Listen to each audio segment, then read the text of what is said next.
24 horas a la hora. 12 del día con 2 minutos, estamos de regreso con las noticias aquí en Canal 24 Horas. La electromovilidad sin duda cada vez tiene más campo en las calles y es que son cientos actualmente los chilenos que optan por transicionar a automóviles eléctricos, pero con ello también hay varios desafíos que no han podido ser resueltos al 100%, por ejemplo, los puntos de carga y también la adaptación de la infraestructura que requieren edificios y condominios. Vamos a conversar sobre ello. Estamos aquí en el estudio junto a Ignacio Rivas, director de programas del Centro de Movilidad Sostenible. ¿Cómo estás, Ignacio? Gracias por acompañarnos aquí en Canal 24 Horas. Buenos días. Buenas tardes ya. Muchas gracias, Marco, por la invitación. Primero comencemos abordando qué ocurre hoy en día cuando una persona llega con un auto nuevo, eléctrico, a un edificio y quiere cargar. ¿A qué problemas se enfrenta en ese momento? Bueno, él se compra el vehículo, dice, este estacionamiento es mío, puedo instalar el cargador, no debería tener ningún problema. ¿Qué sucede? Que para poder llegar con electricidad a ese estacionamiento que es del usuario, tiene que pasar por espacios comunes. Y entonces lo que dice la ley de copropiedad es que cualquier alteración de los espacios comunes requiere que la comunidad lo apruebe. Y en esa misma ley dice que para aprobar eso se requiere la mayoría absoluta. Pensemos en este ejemplo. Un edificio tiene 100 departamentos.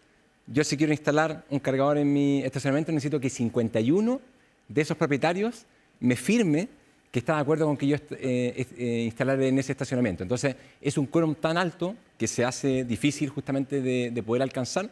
Y nosotros, como Centro de Movilidad Sostenible, lo que estamos proponiendo es hacer ciertas modificaciones a la ley de copropiedad para simplificar este trámite, y mientras las alteraciones en los espacios comunes sean ligeras, que no haya que pedir permiso a la comunidad, sino que simplemente se pueda instalar el cargador. Es decir, hoy en día, si yo llego con un auto nuevo, eléctrico, a un edificio, no puedo llegar a instalar el cargador finalmente, ¿no? O sea, depende un poco de la comunidad. Acá siempre se abre muchas alternativas.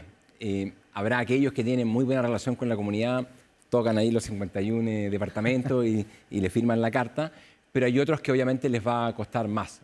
Existen muchos usuarios que sí están pudiendo instalar cargadores en sus edificios, pero hay otros que no.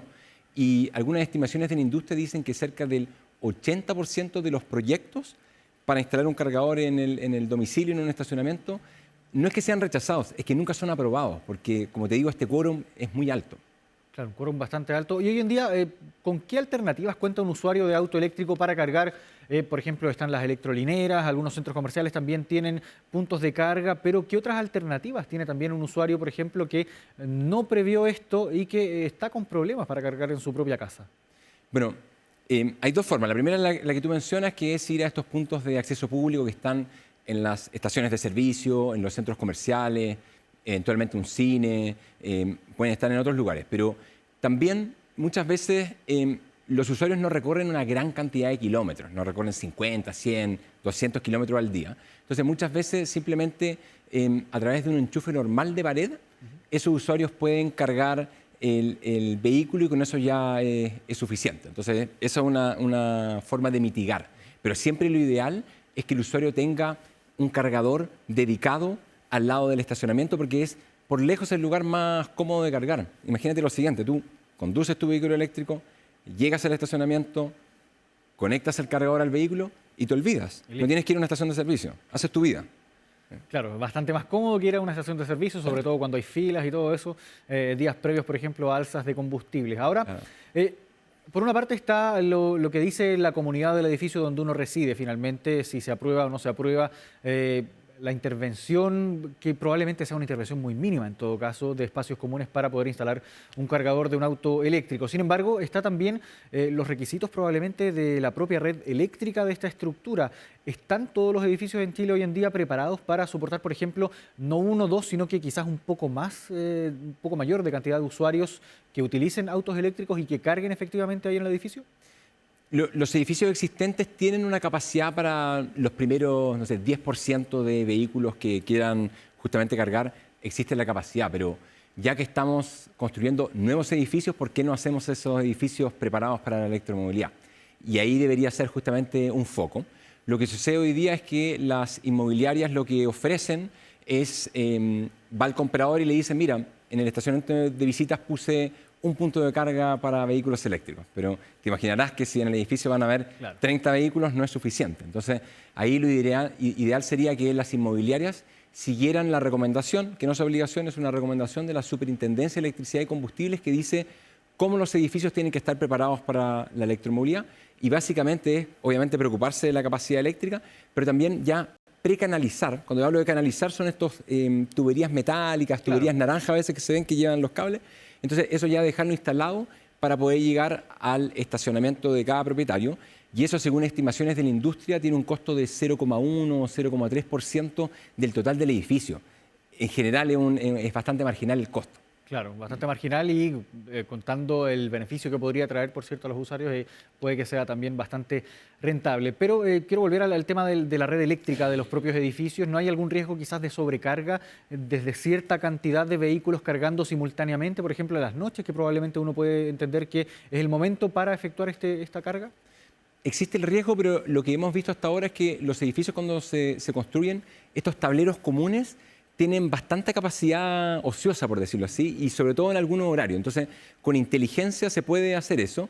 Y también una tecnología que está súper masificada son lo que se llaman los cargadores inteligentes. ¿Qué son los cargadores inteligentes? Que pueden modular la potencia en que cargan dependiendo de distintas señales de horario u otro factor. Entonces, desde el punto de vista ingenieril, por decirlo así, existen bastantes soluciones. Existe el riesgo, pero también existen muchas soluciones. Claro, son soluciones entonces para esta problemática que surge aquí en este contexto. Ahora quiero ir también a la regulación por parte del Estado, precisamente y siguiendo el tema de los edificios que finalmente van a ser en algún momento probablemente puntos de carga quizás un poco más masivos cuando esta industria se masifique aún más. Hay que recordar que ha crecido la tendencia de venta de vehículos eléctricos en el mundo y aquí en nuestro país también de manera bien impactante, sobre todo en este último tiempo. Pero, ¿qué podría hacer el Estado en materia regulatoria para que los edificios que se empiecen a construir ya desde este año, quizás desde el próximo, entendiendo que esto es un proceso que puede ser gradual y bien complejo también de adaptar, ¿qué puede hacer el Estado entonces para que se impulse que las inmobiliarias también cuenten con mayores facilidades también para instalar puntos de carga en edificios? Lo que podría hacer el Estado es lo que han hecho en otros países para solucionar este problema. ¿Qué es lo que se ha hecho? California, la Unión Europea, muchos países que están ahí, incluso Reino Unido. Y básicamente lo que le exigen es a las nuevas construcciones cumplir una categoría de preparado para la electromovilidad que es muy parecida a la que acabo de comentar que tiene la Superintendencia de Electricidad y Combustible. Y entonces, ¿qué podrían decir las inmobiliarias? Es que no están aumentando los costos, pero como algunas estimaciones que han hecho algunas consultoras, es un costo muy marginal y en el fondo la persona que compra un departamento en un edificio, que lo va a estar pagando por 20, 30 años, bueno, ese costo marginal al final le va a salir a cuenta en el largo plazo, porque paga 0,1, 0,3% hoy día, pero después cuando lo quiere instalar, si el edificio no estaba preparado para la electromovilidad, le va a salir bastante más caro. Claro. Ahora, ¿cómo juega todo esto que hemos ido conversando aquí en Canal 24 Horas desde hace poco más de 10 minutos con la Estrategia Nacional de Movilidad Sostenible? Esa estrategia es bastante interesante porque por primera vez se publicó el 2017 y ya tenemos 4 gobiernos que han tomado esa estrategia y le han hecho algunos cambios porque obviamente la evolución de la tecnología cambia. Entonces tenemos 2017, 2021, 2023 y ahora 2026. De esa estrategia lo que más me gustaría destacar es que no es una estrategia de gobierno, es una estrategia de Estado. Ha pasado ya 4 gobiernos. Y lo interesante de la estrategia es que da una señal clara en cuáles son los objetivos y ciertas medidas que podemos tomar para cumplir esos objetivos. En simple, los objetivos es que al 2035, en la mayoría de los segmentos del transporte terrestre, el 100% de las ventas sean cero emisiones. Dicho de otra manera, que al 2035 no se vendan más vehículos a combustión interna en los segmentos más tradicionales que son más masivos. Evidentemente para los camiones, los buses interurbanos, también maquinaria pesada, hay más holgura, 2040, 2045. ¿Y cuán factible se ve esa meta? Ya quedan 9 años prácticamente para llegar a ese plazo. Queda poco, ¿eh? Y uno dice, ¿lo lograremos o no? Pero viendo la evolución de otros países, generalmente se pegan saltos bastante grandes. Me gustaría destacar el de Chile. En abril del 2025, las ventas rondaban el 2%. en abril del 2026 están en 10%. Entonces, 10% del mercado total de del la mercado venta total. automotriz. O sea, si tú cuentas de todos los vehículos que se vendieron en el mes de abril, 1 de cada 10 fue eléctrico, incluso un poquito más. Claro. Entonces, podemos seguir creciendo y todavía, bueno, nos quedan 9 años. Parece a veces mucho tiempo, a veces poco tiempo, pero yo creo que es factible. Obviamente los números absolutos del 100% es difícil de lograr porque siempre hay 2 o 3 que no compran. Siempre queda un margen. Sí, un margen, pero yo diría sobre el 90% es ambicioso, pero se puede alcanzar. Ahora hemos visto, sobre todo este año ya y en estos últimos meses, después de lo que vimos, el aumento drástico, bien dramático del precio de los combustibles, cómo creció la venta de vehículos eléctricos en nuestro país, bueno, en el mundo también, pero aquí en nuestro país ha sido bastante llamativo. Mencionabas la cifra ahí, este salto desde el 1 al 10%, y que ahora, de hecho, si uno compara también, tuvo un crecimiento de 148%, si no me equivoco, de abril a abril. La venta de autos eléctricos. Ahora, esto podemos atribuirlo a una situación quizás circunstancial, producida específicamente ahí por el tema del alza de los combustibles, o quizás pueda ser algo que ya vaya marcando una tendencia de aquí en adelante. Es que acá siempre se van juntando distintas políticas que están pasando. La principal política que tiene para fomentar la electromovilidad Chile son los estándares de eficiencia energética. Probablemente la gente que nos está escuchando en la casa nunca ha escuchado de esto, pero básicamente es una política que le dice a los importadores de vehículos: ustedes tienen que ir mejorando el rendimiento de los vehículos que ustedes venden en Chile. Y la manera más fácil de hacer eso es incorporando vehículos eléctricos a la oferta que ellos pueden ofertar, valga la redundancia.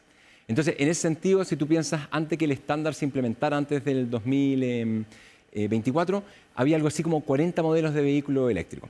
Y hoy día tenemos 4 veces eso. Entonces, por un lado, con esa política la industria se fue preparando, trajo modelos de vehículos eléctricos, capacitó a sus fuerzas de venta y después vino esta alza de combustible, pero el mercado estaba preparado para absorber esa demanda. Entonces, como ves, son estas 2 cosas que están pasando.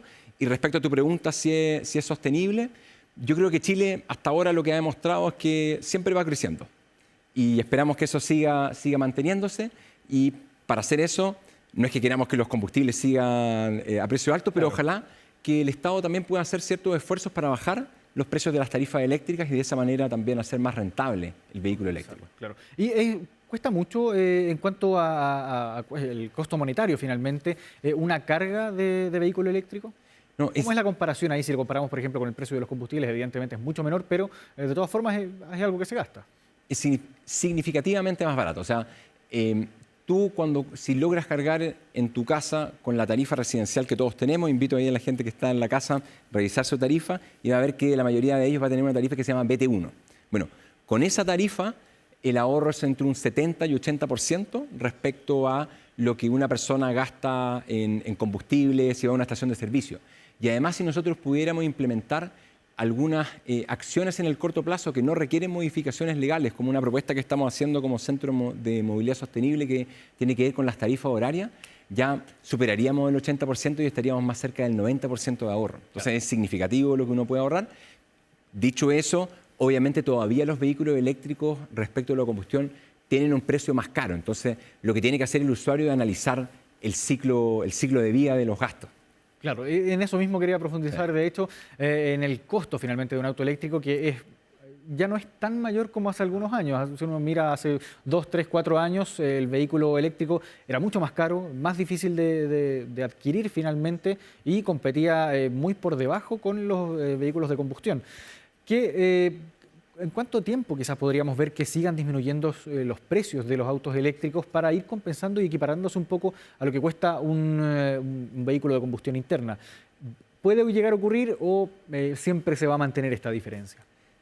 Siempre, bueno, en este caso, el país que hay que mirar es China, porque China es el que en su mayoría importa vehículos a Chile y ahí ellos ya tienen paridad de precio y de hecho en algunos segmentos, los vehículos más livianos, los sedán, los hatchback, los vehículos eléctricos son más baratos de los de combustión al momento que tú vas a comprarlo e incluso sin considerar subsidio. Entonces, uno lo que debería pensar es que el mercado también se va a ir moviendo en ese sentido en Chile y lo que sí hemos visto, como tú acabas de comentar, es que la brecha va disminuyendo cada vez más e incluso en Chile tú ya tienes vehículos eléctricos del orden de los 12 millones de pesos, 13, 15 millones de pesos. Ya existen algunos modelos en ese rango. Claro, de hecho ahí muy de la mano también con los vehículos que provienen precisamente desde China, que sabemos que son un poco menos costosos ahí que otros tipos de vehículos. Ignacio Rivas, director de programas del Centro de Movilidad Sostenible, muchas gracias por esta conversación aquí en Canal 24 Horas. Bueno, muchas gracias a usted.